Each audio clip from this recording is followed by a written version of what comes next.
Agradezco a René y Oscar por invitarme de nueva cuenta a un evento más de Capim. Ahora este no es un evento más, sino es el evento de negocios del sector automotriz de México más importante del año, en el cual convergen tanto proveedores como compradores, ejecutivos de ambas partes y buscan tratar de hacer negocio, pero sobre todo tratar de encontrarse y poder realizar una integración fuerte en este sector tan importante para el país. Y sobre todo, justo ese es el tema por el cual compartiré el día de hoy. Creo que encaja perfecto para el objetivo de ese magno evento. Así que sin más, voy a compartir pantalla con ustedes. Agradezco que me confirmen que estamos viéndolo. Bien. E inicio. Si tuvieras oportunidad, perdón un segundo, necesito mover aquí esta información. Bien. Si tuvieras oportunidad de reinventarte, como una pequeña reflexión, ¿cómo lo harías? ¿Qué aspirarías a lograr? ¿Te has dado cuenta que los campeones están hechos de una madera diferente? Ellos entendieron que lo que les sirvió para llegar a cierto punto no necesariamente los iba a llevar al siguiente nivel. Entonces hay que preguntarse, ¿espero obtener un resultado diferente si sigo haciendo lo mismo? Evidentemente no. Para lograr resultados diferentes necesitamos hacer cosas diferentes. Entonces, en algún momento te has enfrentado a una situación como la siguiente, en donde ya sea el comprador o el vendedor piensan que han agotado todas sus opciones y ya no saben qué más hacer. Se sienten limitados por lo que se hizo anteriormente y esto termina en una situación en la cual incluso nos afecta directamente al desempeño de la empresa. ¿Están usando los compradores y los vendedores todas sus herramientas para negociar? ¿Y tú cuántas conoces?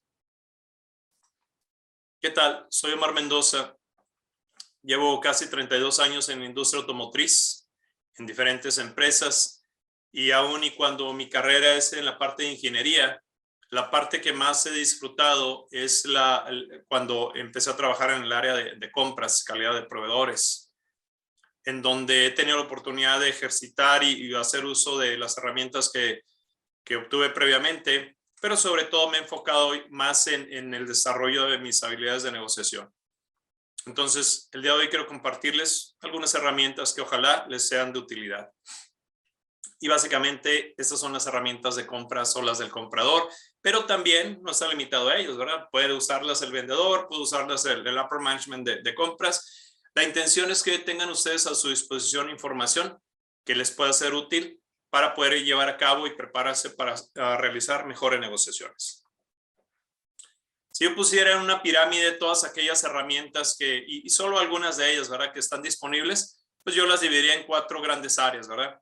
Aquello que tiene que ver con el desarrollo de la proveeduría, después la transformación de su costo de estructura, después la reingeniería de la base de los proveedores y finalmente ya la parte estratégica, ¿verdad? No voy a poder cubrirlas todas, ¿verdad?, porque tenemos un tiempo limitado. Sin embargo, voy a tocar algunas de ellas porque creo que les pueden ser útiles. Iniciemos con aquellas del primer nivel. Por ejemplo, la segmentación de la categoría. En esta, básicamente, lo que buscamos es desarrollar una segmentación detallada de cada producto, cada subcomponente, para poder entender cómo podemos tener sinergias para desarrollar apalancamientos o lo que se conoce como link and leverage dentro de las regiones de manera global para tanto los programas actuales como los nuevos proyectos. Que esto nos permita también como mínimo entender cuál es el valor de compra de cada componente con cada proveedor en cada región, cuántos ahorros ya hemos obtenido, qué más está programado, qué tipos de productos futuros vamos a buscar obtener, qué proveedores actuales, pero también qué potenciales podemos tener más adelante. ¿Cuáles son los costos logísticos de cada región? ¿Cuál es el costo en la compra en diversas divisas y entender cómo esto nos puede afectar cuando el FX tenga un cambio? cuáles son aquellos lanzamientos que vienen y cuáles programas podemos y debemos de estar atentos para poder tener la proveeduría correcta, adecuada y suficiente cada lanzamiento. También entender cuáles son los gaps en cuanto a ahorro y proveeduría. Y sobre todo entender también el desempeño de calidad de nuestros proveedores y la parte de entregas que ellos hacen. Es decir, en un contexto, toda aquella información que le va a permitir al comprador y al community manager también desarrollar una estrategia que nos permite entender cómo realizar una mejor negociación. Otra herramienta a considerar es lo que llamamos Early Supply Selection o Early Supply Sourcing Selection. Básicamente es identificar aquellos proveedores, un proveedor específico que nos pueda ser útil para un programa o un proyecto en particular. Y esto basado en su desempeño, en su competitividad, su capacidad instalada, cuál es el compromiso de su alta dirección y sobre todo la parte de colaboración, que es muy importante. Cuando que ellos estén comprometidos realmente a llevar a cabo todo este proceso y estarnos apoyando como clientes de ellos desde una etapa temprana del proceso en el diseño y que con ello puedan aportar más, creando sinergias con nosotros como compradores para generar un mejor costo en los componentes. Que también eso les sirva al proveedor para desarrollar su propia experiencia y que también tengan un entendimiento de las interfaces de su componente con el resto de los componentes. Una herramienta más del primer nivel sería el desarrollo de estudios de mercado. Eso básicamente es el análisis de las ofertas de múltiples proveedores en el mercado abierto, ¿verdad? Para validar que los precios actuales que estamos hoy día pagando a nuestros propios proveedores siguen siendo competitivos. Realizar este estudio por lo menos cada 2 años permite entender que nuestra competencia es todavía adecuada o en su defecto que haya nuevos disruptores en el mercado, nuevos competidores para con ellos que nos permite entender si hay algo que tengamos que hacer para poder mantener un nivel de costo de acuerdo al mercado. Una herramienta más sería el uso o la implementación de proveedores disruptores. Y esto se refiere a todos aquellos nuevos competidores en el mercado, ¿verdad? Para nuestra proveeduría. Proveedores que surjan trayendo nuevas tecnologías, nuevos procesos, un entendimiento de cómo llevar a cabo el proceso de manufactura y los componentes. Y sobre todo que sean disruptivos, no nada más en la parte del costo, pero sobre todo en la parte de innovación, que estén interesados en desarrollar trabajo con nosotros y que tengan la intención de llevar a cabo la inversión en las áreas o en las regiones en las que es necesario. Finalmente, en el nivel 1, una herramienta más. Mejora en el proceso de empaque. Y como ustedes pueden ver, estoy cubriendo diversas áreas, ¿verdad? Algunas enfocadas en la proveeduría, otras enfocadas en la parte logística o de empaque, para poder tener un contexto total. Veamos la última de este primer nivel. La optimización del empaque. Aquí básicamente lo que estamos buscando hacer es revisar el empaque en su totalidad de cada componente. Entender que aun y cuando a lo mejor el empaque definido fue aquel que se utilizó desde un inicio, a lo mejor eso fue hace años atrás. En ese momento tal vez no teníamos el mismo volumen que tenemos hoy día ya más alto el volumen, y entonces no necesariamente ese empaque que utilizamos hoy día es el más adecuado. Habría que entender, el empaque es correcto, es adecuado, protege el componente, protege y evita que sea vulnerable tanto al medio ambiente como al uso en el proceso del tránsito del componente. Y sobre todo también entender que una vez que ya estás en tu proceso productivo, ese empaque lo puedes tal vez utilizar directo en el punto de uso, donde ya nada más abran la caja y el operador lo puede estar tomando, o necesitan estarlo traspaleando o moviendo otro contenedor, a lo mejor un contenedor retornable plástico pudiera ser. Es decir, entender que cada elemento del empaque en este momento realmente es el más adecuado y de ser necesario modificarlo buscando una optimización, ¿verdad? Entender si los refuerzos son los adecuados, si el calibre del cartón, si es el caso, es el adecuado. Tal vez hoy, cuando empezamos ese proyecto con el proveedor, tal vez el empaque venía del otro lado del mundo, ¿verdad? Across the ocean, pero hoy día ya lo estamos utilizando localmente. Entonces realmente requerimos toda la robustez que tenía anteriormente ese empaque. Quizá no, y ahí es donde hay que entender bien profundamente qué más podemos hacer en el empaque para tratar de optimizarlo, ¿verdad? Y evitar que eso nos esté golpeando en la parte del precio. Vayamos ahora al segundo nivel, donde hablemos más de la transformación del costo de la estructura. Empecemos por el primero de las herramientas, que es el desarrollo de un modelo de costos con el proveedor. Aquí básicamente lo que buscamos hacer es desarrollar un análisis profundo de la estructura y los costos del proveedor. Cuando ellos fabrican un componente, podamos determinar qué parámetros acordemos con ellos, es decir, que las ganancias y su SG&A esté previamente acordado, que el proveedor no se sienta encajonado o que lo vamos a presionar tratando de hacer que su profit o su SG&A sea menor al que ellos tienen como decisión de negocio, pero que entendamos y que podamos tener claro cuánto están gastando ellos en el costo de la materia prima y si esta es competitiva de acuerdo al mercado en el que se localizan. Cuánto pagan de energía, cuánto pagan en la parte de labor, cuánto pagan en la parte del costo total de manufactura y entender si todo esto está de acuerdo al mercado. Una herramienta más es el desarrollo, la colaboración en el proceso del desarrollo del diseño, ¿verdad? Y aquí lo que hay que hacer es invitar desde una etapa temprana a los proveedores clave que nos permita optimizar ese diseño. ¿Cómo? Pues obviamente el proveedor es experto en su área, ¿verdad? Si es un proceso de maquinado, ellos seguramente sabrán más de maquinado que nosotros mismos, ¿verdad? Pero involucrarlos desde esa etapa temprana para que ellos traigan sus ideas, sus proyectos de innovación que seguramente muchos de ellos ya tienen, ¿verdad? Y que a lo mejor a veces simplemente están buscando un Tier 1, como en este caso pudiera ser tú como comprador, que les permite a ellos validar el diseño que ya tienen, ¿verdad? Y que ellos con toda la experiencia que tienen en el desarrollo de ese producto puedan traer a ti opciones que puedan incorporarse desde un inicio en el diseño para que el día de mañana ya no tengan que ser algo que tengas que estar cambiando, ¿verdad? Sino, y obviamente en ese proceso de diseño que ellos puedan ser considerados los proveedores una vez que ese producto sea lanzado. Una herramienta más sería la eliminación del exceso de calidad. ¿A qué me refiero con esto? Aquí básicamente es tratar de entender que el proceso cuando fue establecido inicialmente, probablemente como todo, ¿verdad? Fuimos muy robustos a la hora que hicimos el diseño, pero también demasiado robustos a la hora que hicimos el proceso o el sistema de calidad. Y entonces resulta que hemos, en el proceso de arranque, seguramente la mayor parte de ustedes trabaja con el Early Production Containment y durante 90 días hacemos un proceso de auditoría al 200, 300, incluso al 400% de verificación de la calidad del producto. Todo eso al final del día es desperdicio. Y entonces lo que hay que hacer eventualmente es entender, realmente necesitamos estar haciendo tanta inspección de la parte, sobre todo cuando existe ya información y datos que puede el proveedor proporcionar que demuestran que ellos tienen control total y absoluto en su proceso, que no requiere que nosotros estemos llevando a cabo tanta inspección.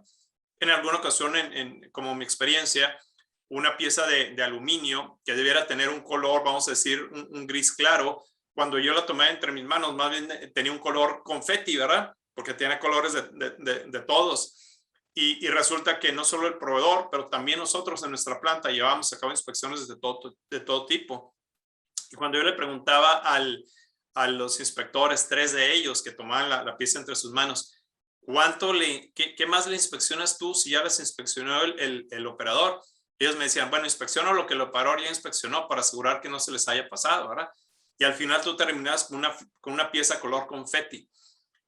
Cuando fuimos a los datos duros, nos dimos cuenta que más de la mitad de las inspecciones que se realizaban estaban perfectamente soportadas para evitar que tuvieran que estarse realizando. Al final del día terminamos eliminando un par de inspecciones, un par de inspectores que realmente no eran necesarios en nuestra operación y el proveedor uno más en la propia. Es decir, una vez que el proceso ha sido lanzado, podemos siempre tener la oportunidad de corroborar que no requerimos tener excedentes en calidad en el proceso o en el sistema de calidad cuando estos realmente no son necesarios, porque al final del día todo eso genera costos. Finalmente, una herramienta más dentro del segundo nivel, el análisis del peso de la pieza. Muchas veces cuando arrancamos con una pieza, vamos a decir una pieza de aluminio, se utilizan ya hoy día modelos matemáticos muy adecuados, ¿verdad? Que nos permiten entender no solamente el tamaño y los pesos de la pieza, pero al final del día, como todo, ¿verdad? Es un modelo matemático que está susceptible a tener errores. Y entonces lo que hay que hacer en este proceso es físicamente, después de que el programa ha sido lanzado, tomar las piezas, de diferentes máquinas, de diferentes lotes, de diferentes días, de diferentes cavidades y entender después de esa muestra, cuál es el peso correcto de esa pieza. Y seguramente vamos a lograr identificar que el peso que estamos pagando del material en el contrato es superior al peso real de la pieza. Eso siempre nos puede permitir regresar a renegociar la base del peso correcto y poder tratar de establecer un precio más adecuado, lo cual nos permite también generar ahorros. Y también al proveedor para cumplir con su cuota de ahorros específicos de cada año. Bien, vayamos al tercer nivel, herramientas de tercer nivel. Aquí voy a tomar solamente un par de ellas. Por ejemplo, negociaciones en equipo. ¿A qué me refiero con esto? Es desarrollar y ejecutar negociaciones en equipo, pero en donde cada miembro participante juega un papel específico dentro del proceso y todo orquestado a través de un negociador líder. Y me refiero a un enfoque del FBI porque en el proceso que usa el FBI ellos tienen puntualmente definido quién tiene que decir y hacer cada cosa. Esto mismo es un proceso que a nosotros en el proceso de negociación nos puede ser muy útil porque entonces cada quien sabrá exactamente cuándo le toca participar, todo orquestado por un negociador líder, que es el que va a permitir llevar el proceso de acuerdo a cómo fue establecido, cómo fue programado y cómo fue practicado, incluso antes de llevar a cabo la negociación.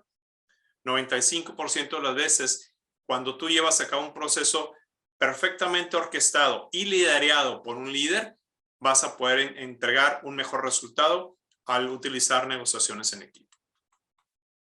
Una herramienta más es la validación del modelo de costos a través de la verificación de Value Stream Map. ¿A qué me refiero con esto?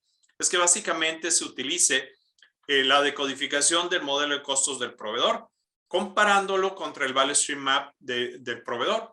Y aquí podemos identificar si hay discrepancias entre el modelo de costo que realizó el proveedor o su cotización, su cost breakdown, respecto al proceso de manufactura completo que se lleva a cabo en el piso. Y les voy a dar un ejemplo muy puntual. Por ejemplo, cuando arrancamos, cuando llevamos a cabo procesos de entender cuál es el costo óptimo, si no es que se me descongela, ahí estamos. Para poder entender cuál es el costo óptimo de cualquier componente, hace años llevábamos a cabo simplemente un enfoque en el precio, ¿verdad? Y recibíamos ofertas y hacíamos comparaciones entre ellos y poder entender que aun y cuando estas pudieran ser utilizadas usando la mejor, siempre sabíamos que había un rango ahí que no podíamos entender cuál era, ¿verdad? Porque no teníamos el detalle correcto para entender si estábamos llegando al precio óptimo. Teníamos ahí en promedio entre un 10 y un 18%, perdón, de variación entre el precio que se escogía y el precio óptimo. A través del tiempo fuimos implementando, por ejemplo, costos de quiebre, ¿verdad? O cost breakdowns. Y con ello, pues obviamente mejoramos el entendimiento de cuál sería el costo óptimo, bajando ahora un 8 a un 14%, pero aún tenemos un rango todavía que cubrir. En la implementación de los modelos de costos por proveedor, todavía hemos taladrado más profundo y podemos entender mejor y retroalimentar al proveedor también para que puedan ellos mejorar su propio costo y hemos logrado acercarnos un poco más al costo óptimo, ahora con una variación del 5 al 11%. En el proceso de seguir mejorando nuestro proceso de identificación del costo óptimo, hemos llegado ahora a estar haciendo benchmark o incluso desarrollar cost models de Target Cost Model, que es básicamente un estudio, pero ya del costo en una región con una proveeduría específica, con un proceso específico. Esto ya nos permite acercarnos todavía más entre un 4 y 7%. Sin embargo, ese 4 o 7% todavía pudiera ser mejorado utilizando, como mencionaba, la validación del cost model del proveedor a través del Value Stream Map. Es por eso que esta herramienta es súper útil porque en realidad sí nos acerca a poder entender cuál es el costo óptimo de cada componente. Y ahí nos movemos de tener un enfoque en el precio hacia un enfoque en el costo, pero ahora más importante, un enfoque en el valor real que la proveeduría agrega al componente. Bien. Un par de herramientas más. Hablemos de negociaciones tácticas. Estas básicamente son aquellas en las cuales se desarrolla y ejecutan negociaciones ya al más alto nivel, ¿verdad? Donde estamos utilizando tácticas de negociación con un enfoque empático para lograr entender cómo diversas metodologías utilizadas por los mejores líderes de negociación en el mundo pueden ayudarnos a llevar a cabo negociaciones aún más exitosas.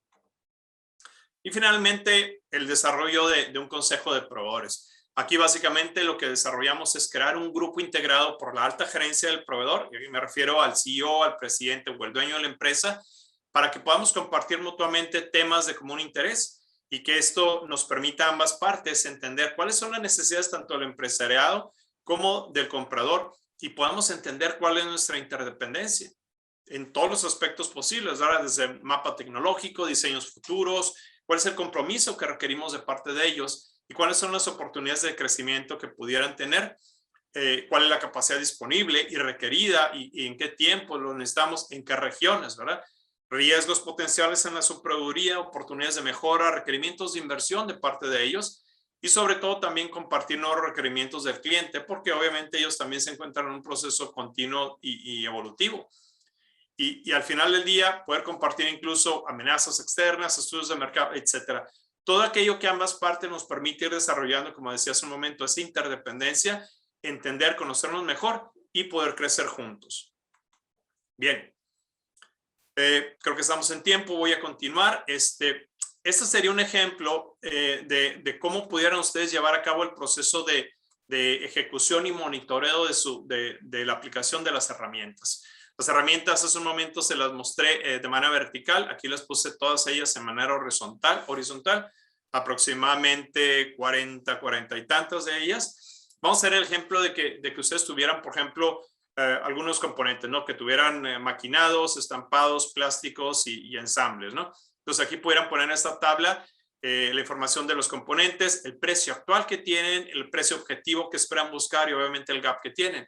La idea sería que pudieran ir viendo de cada componente cuáles son aquellas herramientas que ya están ustedes aplicando. Vamos a decir que a lo mejor ya tienen definida la estrategia de cada uno, ¿verdad? Bueno, pues entonces los marco todo eso, lo marco en verde, todo lo que ya tengo, ¿verdad?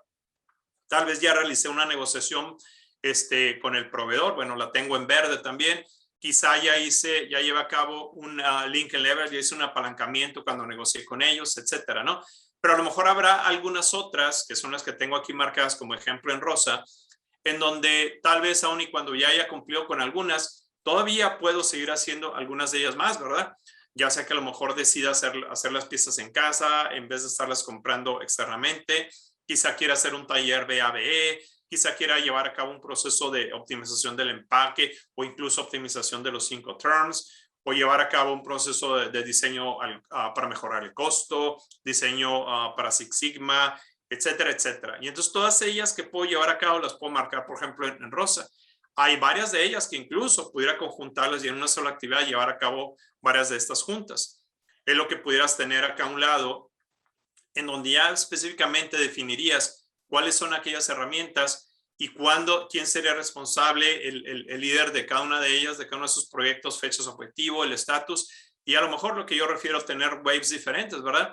Porque puedes utilizar una vez que implementes 3 o 4, a lo mejor terminé con un wave ahí con una de ellas, pero voy a la siguiente oleada, ¿no? En donde a lo mejor puedo usar las siguientes, vamos a decir, si empecé con las básicas, más adelante puedo utilizar algunas más de ellas que todavía me permitan seguir obteniendo una mejora de ese mismo componente. Ahora, si empecé enfocado en el diseño, tal vez más adelante me puedo enfocar en lo que es empaque, transportación, rutas lecheras, etcétera, ¿verdad? Y luego después de eso me puedo enfocar a lo mejor en lo que es mejor en el proceso ya del proveedor, ¿verdad? Optimizar su supply chain, etcétera. Es decir, puedes tener una cantidad ilimitada de opciones con cada uno de los componentes, incluso más allá.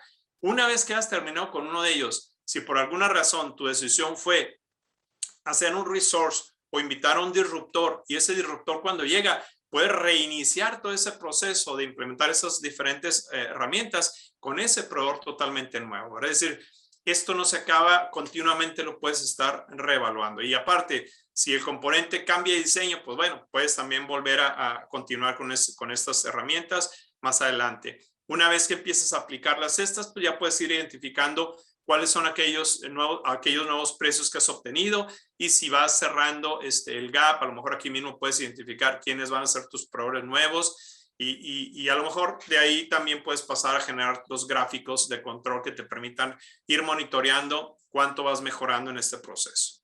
Bien, hasta aquí concluye con la parte de las herramientas, pero les quiero compartir un poco más del proceso de cómo llevar a cabo un proceso en donde tú generes un equipo de negociación robusto, porque las herramientas las puedes tener, pero si no tienes a tu equipo preparado, pues por más herramientas que tengas, no las vas a saber utilizar, ¿verdad? Entonces aquí lo que les sugiero es que lleven a cabo un proceso de desarrollo de su equipo de la siguiente forma. Primero, iniciar con el conocimiento. ¿A qué me refiero con esto? Compartir con ellos el entendimiento de los componentes, el producto en general, un taladrado, un entendimiento muy profundo de cómo está definido el diseño de nuestro componente. No nada más el de nosotros, también el proceso de manufactura de nuestros proveedores. Porque una vez teniendo ese entendimiento, ya puedes empezar a elaborar una estrategia de cómo atacar eso, ¿verdad? La parte también importante es poder ahora entender y tener el conocimiento claro de cómo llevar a cabo el desarrollo de tu estrategia, ¿verdad? El entendimiento de la segmentación que decía hace un momento, el entender el mercado, hacia dónde va, qué más actores hay en el mercado, cómo te puedes utilizar toda esa información para poder desarrollar un mejor trabajo y una mejor preparación para tu negociación. Después del conocimiento nos movemos al entrenamiento. Hay que desarrollar herramientas técnicas como el entendimiento de cost management, el desarrollo de mapas de valor que te permitan poder entender cómo llevo a cabo mejor mi proceso de preparación para la negociación, y también desarrollar algo que es muy importante, lo que llamamos los soft skills, inteligencia emocional, inteligencia cultural, desarrollar tus habilidades de persuasión, empatía, influencia, incluso diplomacia. Y luego prepararte ¿cómo? Desarrollando tu estrategia de commodity de cada categoría, tanto global como regional, buscar maximizar tus oportunidades de apalancamiento globales y regionales, y además desarrollar tus habilidades de negociación con un plan específico y enfocado también sobre todo en negociaciones tácticas, ¿verdad? Y luego practicar. ¿Por qué? Porque la práctica es lo que te va a llevar a hacer un máster.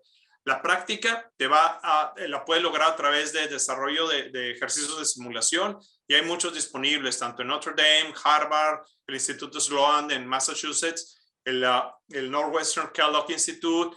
En lo personal yo he desarrollado las propias, algunas más. Es decir, simulaciones que te permitan desarrollar ese proceso de práctica, o incluso irte más allá, practicar tus tus habilidades de negociador, incluso con empresas que están disponibles ya hoy día, que te pueden apoyar en ese desarrollo continuo de la práctica de cada una de las habilidades.